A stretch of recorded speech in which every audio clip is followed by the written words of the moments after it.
गुजरात में आज राहुल गांधी की दो रैलियां थी। पहली रैली सूरत में और दूसरी राजकोट में। सूरत के 5 कांकड़ा गांव में राहुल ने आदिवासियों के मुद्दे को उठाया। उन्होंने कहा कि बीजेपी आदिवासियों के साथ अन्याय करती है। ये देश आपका है जो बीजेपी ने आपसे ले लिया है। बीजेपी के लोग आपको आदिवासी नहीं वनवासी कहते हैं। इसका मतलब है कि आप जंगल में रह रहे हैं। वह नहीं चाहते कि आप आगे बढ़ें, आपके बच्चे शहरों में पढ़ें और आगे बढ़ें। सूरत में राहुल ने आदिवासियों के हक की बात की। इसके बाद जब वो राजकोट पहुंचे तो उन्होंने सबसे पहले मंच से ही मोरबी मामले में जिन लोगों की जान गई उनको श्रद्धांजलि देते हुए 2 मिनट का मौन रखा। राहुल ने कहा कि मोरबी में जो दोषी हैं उनके खिलाफ सरकार कार्रवाई नहीं कर रही है। राहुल ने किसानों की बात करते हुए कहा कि किसान सवाल पूछते हैं कि राहुल जी एक बात समझ नहीं आती।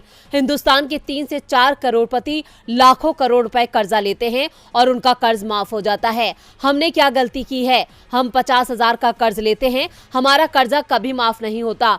उनके खिलाफ कोई कार्रवाई नहीं होती, उसे सरकार नॉन परफॉर्मिंग एसेट बता देती है। जबकि किसान अगर कर्जा वापस नहीं देते तो सरकार उसे नॉन परफॉर्मिंग एसेट नहीं बल्कि डिफॉल्टर कहा जाता है। अपने संबोधन में राहुल गांधी ने किसानों के दुख दर्द का जिक्र किया और कहा कि ये सब सुनकर दुख होता है। मोरबी हादसे पर दुख जताते हुए राहुल ने सरकार से सवाल भी किया कि जिन्होंने ये काम किया उनके खिलाफ कोई कार्रवाई नहीं, क्योंकि बीजेपी के साथ उनके अच्छे रिश्ते हैं, इसलिए उनका कुछ नहीं होगा क्या?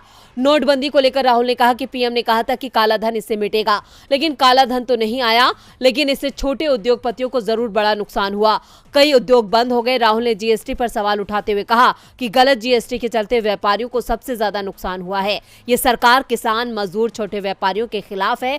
ये सरकार सिर्फ बड़े उद्योगपतियों का रास्ता साफ कर रही है।